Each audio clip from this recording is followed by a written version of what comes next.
Kilarigbo Live TV. Your Excellencies, distinguished ladies and gentlemen, when I was coming for this function, my mentor, Mr. James Ovia, was understandably apprehensive, bearing in mind my spectacular performance at the MBA conference.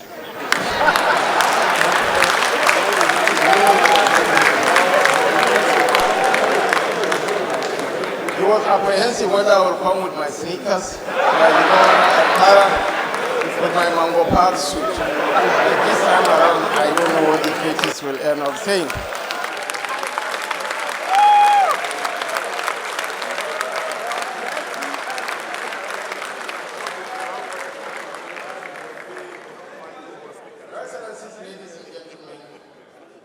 I would like to thank our leader and presidential candidate, the quintessential Ashwaju Bola Ahmed Tinubu, for his sterling leadership thus far and for his profound words this afternoon.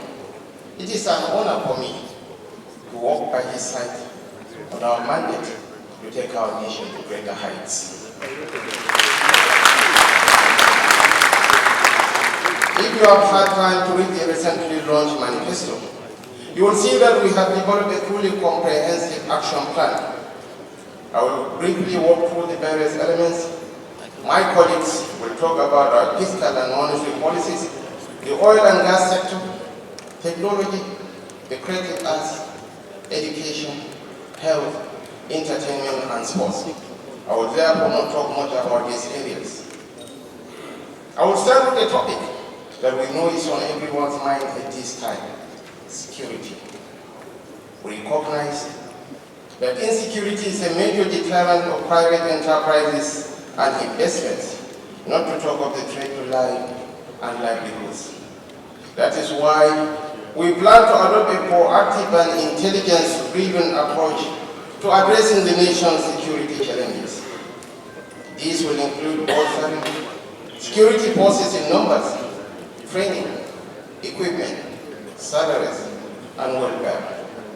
In the last 8 years, our defense budget has increased from 400 billion naira to 1.2 trillion naira per annum. In similar vein, our administration is prepared to make the necessary further investments in order to significantly reduce the nation's security threats. On the other topical matter of the economy, our target, as rightly encapsulated by my principal, is to achieve double-digit GDP growth within a couple of years. The next speaker will talk about the fiscal and monetary policies that will underpin this program. And of course, we cannot achieve such rapid but necessary sustainable economic trajectory without the requisite infrastructure base. Therefore, we plan to partner with you, the private sector, to undertake a national campaign to develop the infrastructure necessary to facilitate profitable enterprise and improve quality of life.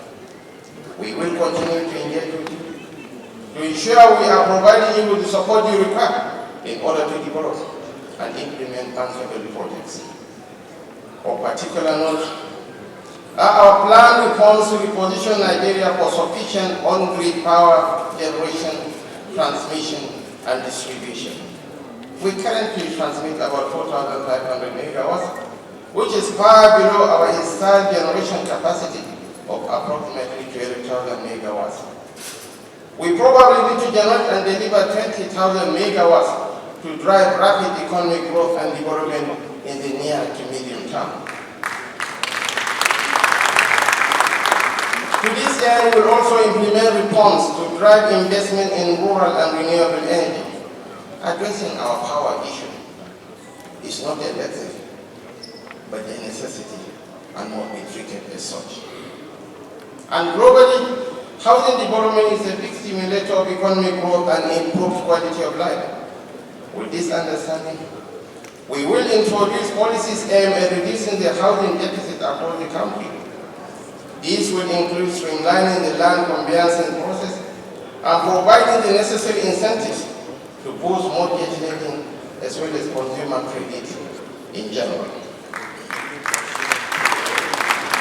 Your Excellencies, distinguished ladies and gentlemen, the time has come for Nigeria to manufacture, create, and invent more of what Nigerians consume.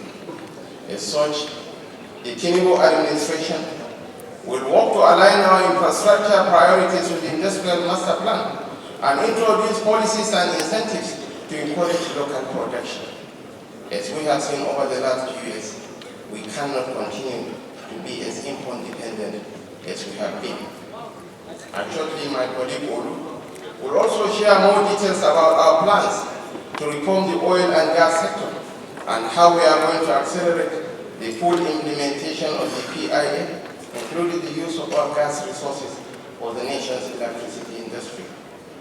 Similarly, our action plan for agriculture will focus on how to increase agricultural productivity, mechanization, food security, and farm income. The impact of the recent floods on plants and lives has been a wake-up call for all of us. Our plans include establishing commodity boards, deepening the use of commodity exchanges, modernizing and enhancing our grain reserves, providing supporting infrastructure, and improving access to finance. As you may well imagine, another key priority for us is implementing reforms in the education and healthcare sectors aimed at raising the quality of lives of Nigerians, rich and poor alike. We expect to significantly improve the education sector by focusing on the following key indices: quality, access, funding, management, effectiveness, and competitiveness. The key thrust of our approach is to ensure that there is quality education for all. Technical and vocational education is improved, and tertiary education is placed on a solid and sustainable path. We are confident that these improvements will also yield significant benefits to employers. And as the saying goes, health is wealth.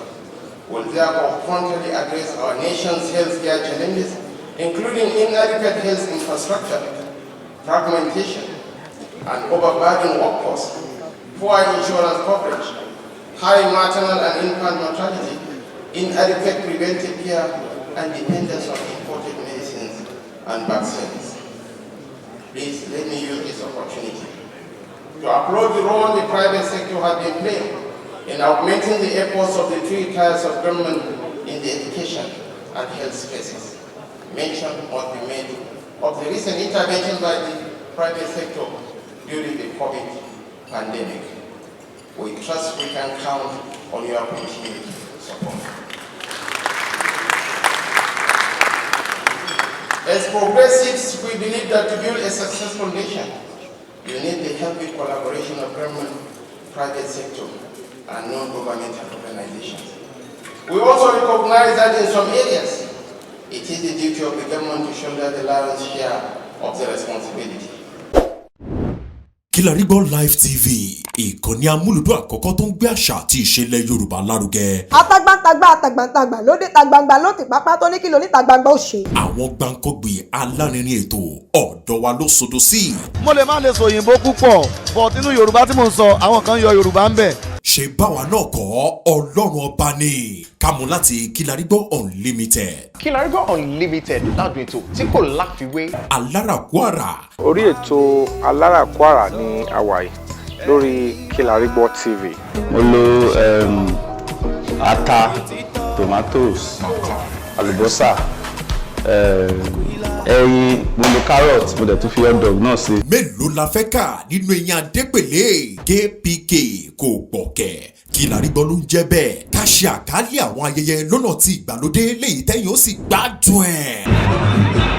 Ọba sọ́yọ̀ ọ̀rọ̀ Jábésì padà, ìwọ ni Olúwa wá fàyè mi ṣe ìyanu. Kilarigbo Live TV gbọ́n pa ẹ̀. Fún ìpolówó ọjà tàbí àkálẹ̀ èyíkéyìí ayẹyẹ tẹ́ bá fẹ́ ṣe ìyún event coverage pẹ̀lú owó tí ò gani lára. Kilarigbo Live TV ẹ̀rọ amóhùnmáwòrán tíá.